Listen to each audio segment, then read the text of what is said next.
ouvir a Justiça com o tema castração química de pedófilos e estupradores e a lei dos crimes sexuais. Nossos convidados, o juiz José Honório de Rezende, cooperador das Varas da Infância e Juventude de Belo Horizonte, e o advogado criminalista Rodrigo Pacheco.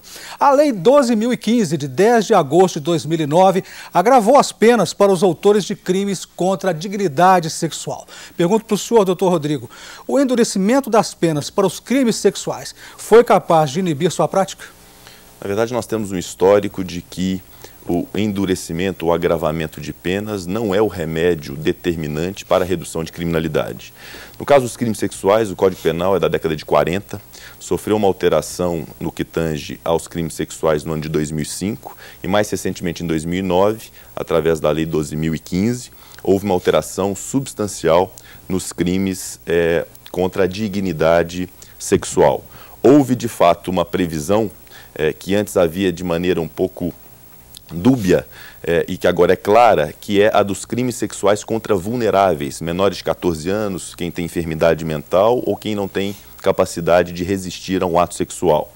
E para esses crimes sexuais contra vulneráveis, houve um agravamento de penas de maneira significativa, que, creio eu, ser adequada à retribuição e à prevenção geral e especial desse tipo de crime no Brasil. 2 anos depois da aprovação da lei, doutor Honório, o que o senhor tem a dizer? Bom, na verdade é o seguinte, quando essa alteração surgiu, ela unificou 2 tipos penais, né? O artigo 213 e 214, e o primeiro efeito dela foi a retroatividade da lei para aqueles casos em que havia estupro seguido de atentado violento ao pudor. Então, na verdade, houve uma redução de pena. Beneficiou, né? então? Isso beneficiou. Né? Em contrapartida, é o seguinte, veio dar resposta, né, a uma regra constitucional que define que o abuso sexual de criança e adolescente deve ser punido severamente. Então, foi mais ou menos um movimento, né, pendular.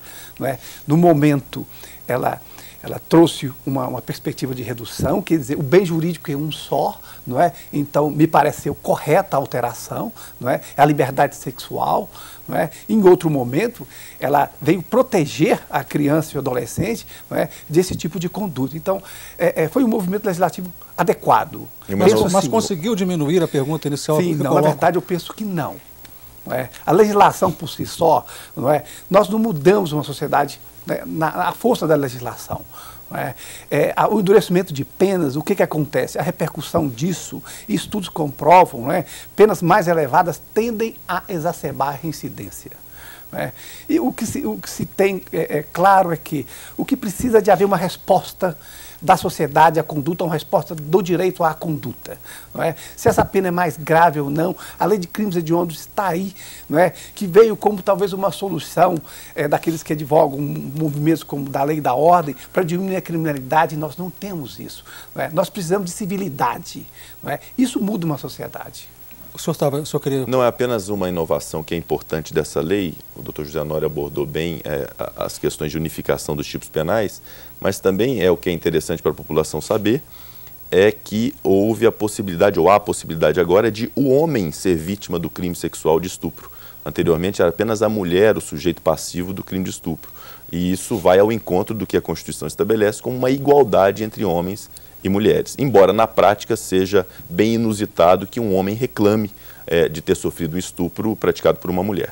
Se a lei não está resolvendo essa questão, igual o senhor colocou, doutor Honório, e o senhor disse também nos blocos anteriores que a tendência é o criminoso voltar a repetir esse tipo de crime, como que fica então a sociedade? Bom, na verdade é o seguinte, eu também tenho repetido, né, se o contexto é um contexto de doença, se é um contexto voltado para a pedofilia, não é, a atenção tem que ser a saúde, porque nós vemos um caso que ficou emblemático no Brasil, que aconteceu no estado de Goiás, não é, um autor de crime sexual passou anos preso.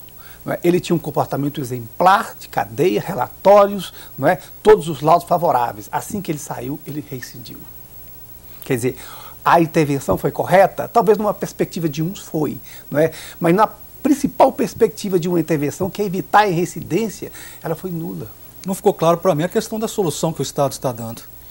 Fica para o senhor? Vamos dizer, há outros tantos casos em que o sujeito pratica o crime sexual, é punido com a pena privativa de liberdade e não pratica novamente o fato, ou não reincide.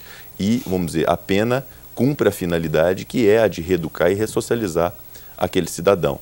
O que o Estado tem que tomar como medidas adequadas são aquelas previstas no ordenamento jurídico, ou seja, identificar se aquele autor do crime sexual o praticou por um desvalor moral e deve ser punido criminalmente, ou ele tem uma perturbação mental. Tendo uma perturbação mental, é obrigação do Estado submetê-lo não a uma pena, mas uma medida de segurança de caráter ambulatorial para que ele possa ser tratado da doença que ele tem. Então, mas isso está sendo feito efetivamente pelo Estado? Efetivamente não. Vamos dizer, há iniciativas nesse sentido. No caso de Minas Gerais, a Secretaria de Defesa Social dispõe de métodos inovadores e tendentes à solução do problema, mas a questão dos manicômios judiciais e dos tratamentos ambulatoriais desses pacientes da justiça penal ainda é muito falho.